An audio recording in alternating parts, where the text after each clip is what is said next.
दोस्तों, देश के भीतर एक दल ऐसा भी है जो अभी सत्ता में फिलहाल मौजूद है। लोगों की जीभ पर उसने ऐसा राष्ट्रवाद का चूरन रखा जिसके बल पर वो देश में खिताबी राजनीति का आदी हो गया। संविधान, न्याय, लोगों का हक, लोकतंत्र में असहमति की आवाज सब उन्हें किताबी लगने लगी है। लेकिन अब सत्ता दल का वो राष्ट्रवादी चूरन बेस्वाद होने लगा है, जिसके बाद लोगों की चेतना भी जाग रही है कि किसे ही अपने हक के फैसले लेने के लिए चुन लिया भैया हमने।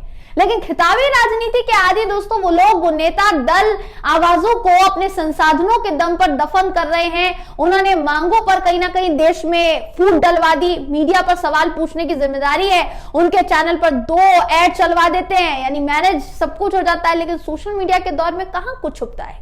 सरकार बेनकाब हो रही है। जैसी तस्वीरें लद्दाख के सोशल मीडिया पर तैर रही है, सरकार के दावों और हकीकत की पोल खुलती नजर आ रही है। जिस लद्दाख को केंद्र शासित प्रदेश बताते हुए दोस्तों सरकार ने बड़े लच्छेदार भाषण देते हुए बड़े बड़े वादे किए थे, उसी लद्दाख में हजारों लोग अपनी हक की आवाज उठाने के लिए सड़कों पर है। लेकिन उनकी तस्वीर, खबर, परेशानी गोदी मीडिया के पर्दे से गायब है। क्योंकि अब तो मीडिया जो है वो कठपुतली है दोस्तों, सरकार के आंगन में लेट लेट कर कलाबाजी कर रहा है कि नहीं, बताऊंगी आपको। नमस्कार, मेरा नाम है जयंती झा। दोस्तों, अपनी स्क्रीन पर एक वीडियो आप देख रहे होंगे। दावा है वीडियो लद्दाख का है। वहां के लोग अपनी जो 4 व्यथा है वो सुनाने के लिए सड़कों पर उतरे हुए हैं। लद्दाख यूटी बनाया गया था, बड़ी बड़ी बातें कही गई थी।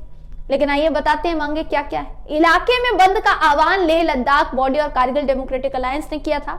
इनकी तरफ से 23 फरवरी को केंद्रीय गृह मंत्रालय को एक ज्ञापन सौंपा गया था। इसमें 4 मुख्य मांगे हैं। लद्दाख को राज्य का दर्जा दिया जाए, लद्दाख को 6ठी अनुसूची के तहत दर्जा दिया जाए, लेह और कारगिल को संसद में अलग अलग सीटें दी जाए, नौकरी आरक्षण के लिए लद्दाख लोक सेवा आयोग बनाया जाए। सामाजिक कार्यकर्ता और मैग्सेसे पुरस्कार से सम्मानित सोनम वांगचुक ने भी इस प्रदर्शन का समर्थन किया। उन्होंने एक वीडियो शेयर करते हुए पोस्ट में लिखा कि 3 फरवरी को लेह लद्दाख के लगभग 1/4 वयस्क आबादी भारतीय संविधान की 6वीं अनुसूची के तहत लद्दाख में लोकतंत्र की बहाली को लेकर सवाल उठाती है। अगर देखा जाए, ध्यान से देखा जाए दोस्तों, तो इन लोगों ने प्रधानमंत्री से भी मांगों को लेकर अपील की है। पीएम मोदी तमाम दावों को लेकर लद्दाख के लोगों से कई वादे करते हुए आए हैं, लेकिन पूरे कितने किए आप जानते हैं। तमाम दावों की तरह लद्दाख के लोगों को बेहतर भविष्य देने का वादा भी समय के साथ धुंधला पड़ गया है दोस्तों। लेकिन मीडिया के पर्दे से सब कुछ गायब होने की वजह से दिल्ली में बैठे लोगों को शायद इसकी जानकारी नहीं पड़ रही हो, क्योंकि मौजूदा सत्ता दल को तो बस उन्हीं बातों से मतलब है जिससे उन्हें अकूत राजनीति का फायदा मिले। लेकिन लद्दाख की विरासत को जिस तरीके खत्म किया जा रहा है, मौजूदा सत्ता दल को समझने की जरूरत है कि विरासतें सहेजने के लिए होती है, ना कि उजाड़ने के लिए होती है।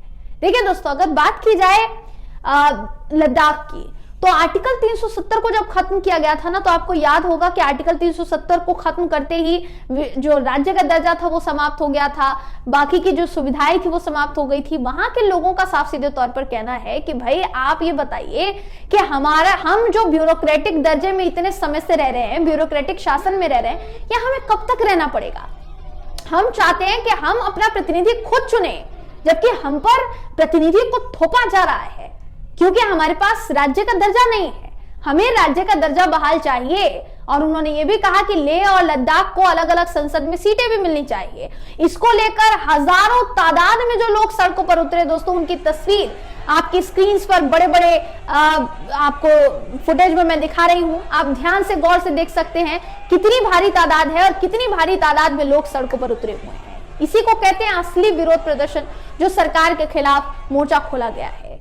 देखिए, 370 को लेकर दोस्तों हमारे देश की सरकार जिस तरीके से अपनी पीठ थपथपाती आई है, असल में वो पीठ थपथपाई जानी चाहिए, नहीं थपथपाई जानी चाहिए। या आप इस पूरी खबर को देखकर सुनकर समझ सकते हैं, किसी जगह पर चुनाव नहीं हो रहे हैं। उस राज्य की जनता अपने लिए प्रतिनिधि नहीं चुन सकती। क्यों? क्योंकि चुनाव ही नहीं हो रहे हैं।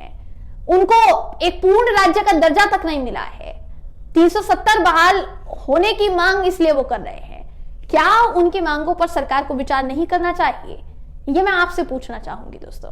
आप जो भी सोचते हैं इस पूरी खबर को लेकर, अपनी राय हमें कमेंट करके जरूर बताइएगा। अगर आपको ये वीडियो पसंद आया हो तो वीडियो को लाइक कीजिए, शेयर कीजिए, चैनल को सब्सक्राइब करना बिल्कुल भी ना भूलें। फिर मुलाकात होगी आपसे अगली वीडियो में। तब तक के लिए नमस्कार। चैनल को लाइक, शेयर एंड सब्सक्राइब करें और बेल आइकन दबाना ना भूलें।